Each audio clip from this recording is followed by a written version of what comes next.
Hello everyone, welcome to our channel the learning companion. CBSE के board exam का हमारा term 1 जो है वो खत्म हो गया है एंड आई होप कि आप सभी के पेपर्स बहुत अच्छे हुए होंगे। अगर आप लोगों के पेपर आपकी उम्मीद जितने नहीं हुए हैं या फिर आपको लगता है कि आपकी टर्म 1 की परसेंटेज कम रहेगी या कोई भी दिक्कत अगर एग्जाम्स में आई है, तो बच्चों अभी टेंशन लेने का टाइम नहीं है। हमें सेकेंड टर्म के लिए प्रिपेयर करना स्टार्ट कर देना चाहिए। आपको पता है कि दोनों ही टर्म्स आपके इक्वल वेटेज के हैं। टर्म 2 भी हमें पता है कि ऑलमोस्ट 50% आपकी परसेंटेज बनाने में हेल्प करेगा। अगर आपका टर्म 1 अच्छा नहीं भी हुआ है तो भी अगर आप टर्म 2 में अच्छे से मेहनत करके अच्छी परसेंटेज ले आते हो तो भी आपकी 10th क्लास की जो ओवरऑल परसेंटेज है, जो भी टारगेट आपने अपने माइंड में सोच रखा है कि हाँ मैं 10th क्लास में इतने मार्क्स अचीव करूंगा, वो आप इजीली स्कोर कर सकते हो। वीडियो में मैं आपको क्या बताऊंगी, इस वीडियो में हम 10th क्लास का जो आपका टर्म 2 का सिलेबस है, आप सभी को पता है जब सीबीएसई ने टर्म 1 एंड टर्म 2 में अपना सिलेबस डिवाइड करा था तो सिलेबस में कुछ हर यूनिट में कुछ पार्ट आपका कट था। तो इस वीडियो में मैं आपको डिटेल में सब बताऊंगी कि आपके कौन सी यूनिट में से क्या कट है, कौन सा टॉपिक कट है, कौन सा क्वेश्चन, कौन सी एक्सरसाइज आपको बिल्कुल नहीं करनी है। तो स्टार्ट करते हैं। आपको पता है कि आपके टर्म 2 में मैथ्स में कितने चैप्टर्स आ रहे हैं? टोटल आपकी 7 यूनिट्स आ रही हैं। 7 यूनिट्स आ रही है और उनकी मार्क्स डिस्ट्रीब्यूशन आपकी कुछ ऐसी रहेगी। एल्जेब्रा आ रहा है आपका, ज्योमेट्री आ रहा है, ट्रिग्नोमेट्री की आपने टर्म 1 में भी ट्रिग्नोमेट्री पढ़ी है बट इस बार हमें उसकी क्या आ रही है? एप्लीकेशंस। फिर मेंसुरेशन है, स्टैट्स एंड प्रोबेबिलिटी में से इस बार आपका सिर्फ क्या आ रहा है? स्टैट्स। तो ये टोटल आपका 40 मार्क्स का एग्जाम रहेगा। अब हम देखते हैं कि सबसे पहले जो आपकी क्वाड्रेटिक इक्वेशन है, क्वाड्रेटिक इक्वेशन आपकी कौन सी है? Unit number 4। तो इसमें आपका क्या क्या पार्ट कट है, तो सबसे पहले देखते हैं कि क्या क्या आ रहा है। क्वाड्रेटिक इक्वेशन की standard form ax² + bx + c। उसके बाद है solution of quadratic equations by the factorisation method and by using the quadratic formula. इन्होंने साफ साफ बोला है कि आपको दो तरह से आपको रूट्स निकालने हैं, एक हमें फैक्टराइजेशन से निकालने हैं और एक क्वाड्रेटिक फॉर्मूला से निकालने हैं। तो इसमें आपका जो एक कंप्लीटिंग द स्क्वायर मेथड है, कंप्लीटिंग द स्क्वायर मेथड है जो आपका क्वाड्रेटिक इक्वेशन के रूट्स निकालने का, वो आपको नहीं करना। ये वाला पार्ट जो भी मैंने यहाँ रेड में और ब्लू में लिखा है, ये वाला पार्ट आपको नहीं करना। उसके बाद है relationship between discriminant and nature of roots. इन्होंने साफ साफ लिखा है that the problems on equations reducible to the quadratic equations are excluded. कि जिन प्रॉब्लम्स में आपको इक्वेशन को एक क्वाड्रेटिक इक्वेशन में बनाना पड़ रहा है वो इक्वेशंस आपकी नहीं आएंगी। अब मैं एक बार आपको जल्दी से एक्सरसाइज जो आपकी बुक में क्वाड्रेटिक इक्वेशन आपका चैप्टर है उसमें बता देती हूँ कि आपको क्या करना है और क्या नहीं करना। जैसा कि मैंने आपको बताया कि आपको फर्स्ट एक्सरसाइज तो कंप्लीट करनी है, फर्स्ट एक्सरसाइज हमें कंप्लीट करनी है। तो सारे एग्जांपल्स आपको उसके करने हैं, जो भी एग्जांपल्स है। Check whether the following are the quadratic equations. Exercise 4.1 आपको कंप्लीट करनी है। ओके, तो उसके बाद हमने देखा कि फैक्टराइजेशन वाला मेथड हमें करना है, तो solution of the quadratic equation by the factorisation method, तो वो भी आपको करना है। तो एक्सरसाइज 4.2 भी आपको कंप्लीट करनी है जिसमें आपको फैक्टराइजेशन से क्वाड्रेटिक इक्वेशन के रूट्स निकालने होंगे। उसके बाद ये वाला जो मेथड है ये आपको नहीं करना, solution of the quadratic equation by completing the square. हमें दो ही मेथड करने हैं, कौन कौन से? Factorisation and by using the quadratic formula. Completing the square method हमें नहीं करना। तो ये आपका जो ये 4.4 वाला पार्ट है, solution of the quadratic equation by completing the square, ये मेथड आपको नहीं करना। ये सारा आप कट कर सकते हो अपनी बुक में। कंप्लीटिंग द स्क्वायर वाला पार्ट आपको नहीं करना है। ये वाला जो आपका एग्जाम्पल 7 है ये भी आपको नहीं करना। उसके बाद example 8, find the roots of the equation by method of completing the square. इसमें आप इस इक्वेशन के रूट्स अपने दूसरे मेथड से निकाल सकते हो बट कंप्लीटिंग द स्क्वायर वाला मेथड आपको नहीं करना। हमें ये वाला एग्जांपल भी नहीं करना। इस इक्वेशन के रूट आप किसी और मेथड से निकाल के देखिए बट कंप्लीटिंग द स्क्वायर वाला मेथड हमें नहीं करना। उसके बाद आपके पास आता है क्वाड्रेटिक फॉर्मूला। यस, ये हमें करना है। क्वाड्रेटिक फॉर्मूला एंड फैक्टराइजेशन वाला मेथड हमें करना है। उसके बाद आती है आपके पास एक्सरसाइज 4.3। तो इसमें से आपको फर्स्ट क्वेश्चन नहीं करना क्योंकि इसमें बोला है इन्होंने कंप्लीटिंग द स्क्वायर मेथड से। तो ये वाले सारे जो क्वेश्चन है आप किसी और मेथड से ट्राई कर सकते हो। सेकंड क्वेश्चन आपको करना है बिकॉज इसमें आपका क्या लगाना है? हमने क्वाड्रेटिक फॉर्मूला। उसके बाद इसके जो बाकी क्वेश्चन है इसके हमने थर्ड क्वेश्चन नहीं करना, फोर्थ नहीं करना। उसके बाद आपने 5, 6 और 7 करने हैं। 8 नहीं करना आपको, 9th नहीं करना एंड 10th नहीं करना। बिकॉज ये वाले जो सारे क्वेश्चन है इसमें जो भी आपकी x + 1/x, x - 1/x, ऐसे जो आपकी इक्वेशंस हैं ये वाली इक्वेशंस हमें नहीं करनी बिकॉज इसमें हमें इक्वेशंस को हमें क्वाड्रेटिक इक्वेशन में कन्वर्ट करना पड़ेगा। 11th भी क्वेश्चन आपको नहीं करना। उसके बाद आती है आपके पास एक्सरसाइज आपकी डिस्क्रिमिनेंट वाली, नेचर ऑफ द रूट्स वाली। तो ये वाली एक्सरसाइज आपको 4.4 आपको कंप्लीट करनी है।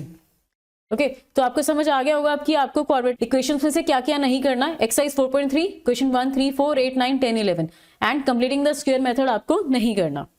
अब हम चलते हैं अपनी अरिथमेटिक प्रोग्रेशन की तरफ। अरिथमेटिक प्रोग्रेशन हमारा कौन सा चैप्टर है? यूनिट 5। तो इसमें इन्होंने क्या बोला है कि आपको सब कुछ करना है। Motivation for studying arithmetic progression, nth term, sum of first n terms of the AP. बस आपको क्या नहीं करना है, applications based on the sum to n terms of an AP are excluded.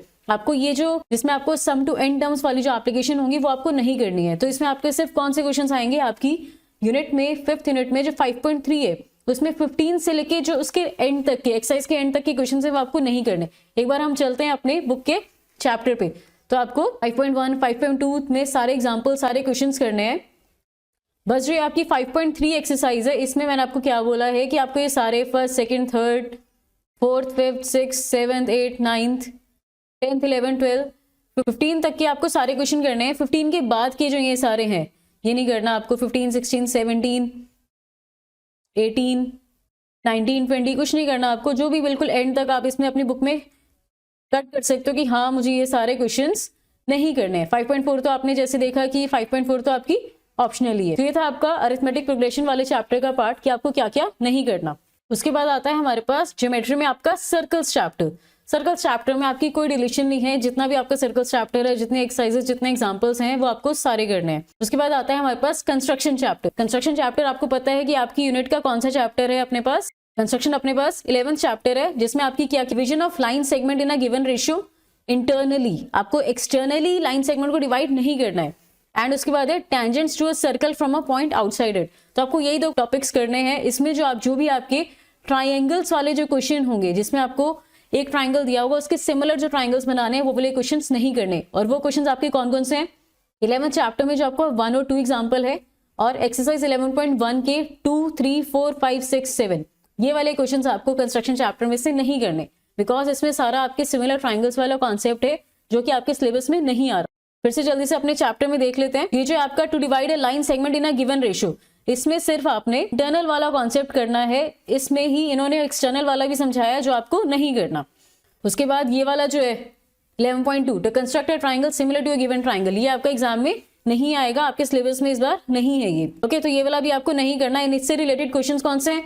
Example 1 नहीं आपको करना, एग्जाम्पल 2 भी नहीं आपको करना। ओके, उसके बाद अपने पास है एक्सरसाइज में देखते हैं कि आपको एक्सरसाइज में क्या क्या नहीं करना है। तो हमने पढ़ा था कि आपको फर्स्ट क्वेश्चन करना है, बिकॉज इसमें आपको लाइन सेगमेंट को इंटरनली डिवाइड करना है, तो आपको फर्स्ट क्वेश्चन तो करना है। उसके बाद ये वाले जो आपके बाकी के क्वेश्चन हैं 2, 3, 4, 5, 6, 7, इसमें से आपको कोई भी नहीं करना है। 2, 3, 4, 5, 6, 7 कोई भी नहीं करना है। 11.1 में सिर्फ हमें क्वेश्चन 1 करना है। कोई भी ट्राइंगल वाला क्वेश्चन, सिमिलर ट्राइंगल्स वाला क्वेश्चन हमें नहीं करना है। कंस्ट्रक्शन हमने देख लिया। कंस्ट्रक्शन में आई होप कि आपको समझ आ गया कि आपको क्या क्या नहीं करना है। एग्जाम्पल 1 and 2 एंड एक्सरसाइज 11.1 का 2, 3, 4, 5, 6, 7 क्वेश्चन आपको नहीं करना है। बाकी जो सारा पार्ट है वो आपको करना है। उसके बाद आता है अपने पास some applications of the trigonometry. तो ट्रिग्नोमेट्री वाली एप्लीकेशंस, तो इस चैप्टर में आपकी कोई रिलेशन नहीं है। जितने भी आपके पास क्वेश्चंस हैं वो सारे आपको एक ही एक्सरसाइज है इसमें, वो सारे आपको अच्छे से करने हैं। उसके बाद अपने पास आता है सरफेस एरिया एंड वॉल्यूम्स। ये आपका कौन सा चैप्टर है? यूनिट 13। इसमें आप देखोगे surface area and volumes of combinations of any two figures, cylinder, cone, right circular triangle, hemisphere, spheres, cuboids and problem involving converting one type of metallic solid into another and other mixed problems. इन्होंने specifically एक चीज highlight करी है, problems with combinations of not more than 2 different solids be taken, कि 2 से ज्यादा solids वाले combination आपको नहीं आएंगे। तो इस मेंसुरेशन वाले चैप्टर में आपको क्या नहीं करना है? आपको सारी एक्सरसाइज करनी है एक्सेप्ट एक्सरसाइज 13.4। जो आपकी फर्स्ट टर्म वाली एक्सरसाइज है वो आपको नहीं करनी है। उससे रिलेटेड जो भी आपके एग्जांपल्स हैं वो आपको नहीं करने हैं। 13.1, 2, 3 उसके अलावा जो भी आपकी एक्सरसाइजेस है वो आपको सारी करनी है। तो 13 चैप्टर में सिर्फ आपको ये 13.4 आपको नहीं करनी है। Everything else you have to do. आगे देखते हैं। इसके बाद अपने पास सिर्फ एक ही चैप्टर बचा है जो कि है हमारा स्टैटिस्टिक्स एंड प्रोबेबिलिटी में अपने पास जो स्टैट्स है वो चैप्टर है। ये आपकी कौन सी यूनिट है? यूनिट 14। इसमें आप मीन, मीडियन, मोड वाला चैप्टर है। तो इसमें टॉपिक्स क्या आपके पास? Mean, median, mode of group data, mean by direct method and assume mean method only. अब देखो इन्होंने मीन में आपको सिर्फ 2 मेथड बोले हैं, एक आपका डायरेक्ट मेथड है और एक आपके पास है आपका एज्यूम मीन मेथड। बुक में हमें 3 मेथड्स दिए हैं, direct method, assume mean method and the step division method. तो स्टेप डिविजन मेथड आपको नहीं करना है। जितने भी आपके मीन के क्वेश्चन है, अगर बुक में उसमें लिखा हुआ भी है कि calculate the mean by the step division method, तो उसको आपको स्टेप डिविजन से ना करके आप डायरेक्ट मेथड या एज्यूम मीन मेथड से कर सकते हो। और उसके बाद एक लाइन इन्होंने और लिखी है, bimodal situation to be avoided. ये लाइन इन्होंने यहाँ लिखी तो है बट इससे रिलेटेड एनसीईआरटी में आपका कोई भी क्वेश्चन नहीं है, तो इसको आप भूल ही जाओ कि ये लाइन कुछ है भी। उसके बाद आपका एक है कि आपको एक्सरसाइज 14.4, हमें एक्सरसाइज 14.4 भी नहीं करनी है। एक बार हम देख लेते हैं कि 14.4 में है क्या। तो ये आपकी एक्सरसाइज 14.3, 14.1, 2, 3 आपको करनी है। बस जो अभी आपका स्टेप डेविएशन वाले मेथड्स हैं वो आपने नहीं करने, तो 14.3 तक आपको कंप्लीटली करना है। उसके बाद 14.3 के बाद जो आपके टॉपिक्स आ रहे हैं, that is graphical representation of cumulative frequency distribution, इससे रिलेटेड क्वेश्चंस आपको नहीं करने। इसमें आपका क्या आएगा, ये ओगिव वाले क्वेश्चंस आएंगे, ये हमें नहीं करने। तो 14.4 आप completely without any tension leave कर सकते हो, ये आपके एग्जाम में नहीं पूछी जाएगी, आपको टेंशन लेने की जरूरत नहीं है कि मैं ये करूं कि नहीं करूं, आप डेफिनेटली ही इसे छोड़ सकते हो। तो एक बार फिर से आप क्लियरली देख लीजिए कि आपको क्या क्या नहीं करना है। स्टार्ट्स में आपको स्टेप डिवीजन एंड एक्सरसाइज 14.4 नहीं करनी है। सरफेस एरिया में 13.4 प्रश्न वाली जो एक्सरसाइज है वो आपको नहीं करनी है। ट्रिग्नोमेट्री में आपकी कोई डिलीशन नहीं है। कंस्ट्रक्शंस में सिर्फ इंटरनल डिवीजन करनी है एंड जो सिमिलर ट्राइंगल्स वाले सारे क्वेश्चंस हैं वो नहीं करने हैं। एग्जांपल 1, 2 एंड 11.1 में सिर्फ आपको फर्स्ट क्वेश्चन करना है, second, third, fourth, fifth, six, seventh नहीं करना है। उसके बाद जो आपका ज्योमेट्री में सर्कल्स है उसमें भी आपकी कोई डिलीशन नहीं है। एपी में आपको एक्सरसाइज 5.3 में 15 से लेके एंड तक के जो क्वेश्चंस हैं वो नहीं करने हैं। बेटे के क्वेश्चंस में कंप्लीटिंग द स्क्वायर मेथड आपको नहीं करना है। 4.3 में 1, 3, 4, 8, 9, 10, 11 क्वेश्चंस आपको नहीं करने हैं। तो आई होप कि आपको आपके सिलेबस में क्या क्या पार्ट कट है वो बहुत अच्छे से समझ आ गया होगा एंड डेफिनेटली आपकी प्रिपरेशन में हेल्प करेगा, बिकॉज आपके टर्म 2 में आपको ज्यादा टाइम नहीं मिला है प्रिपरेशन के लिए। तो जो आपको सिलेबस में आ रहा है अगर आप वही पढ़ो, उसे ही बहुत अच्छे से पढ़ो तो ही बेटर है। So guys please subscribe to our channel अगर आपने अभी तक हमारे चैनल को सब्सक्राइब नहीं करा है, एंड इस वीडियो को अपने सभी फ्रेंड्स के साथ भी शेयर कर देना। Thank you.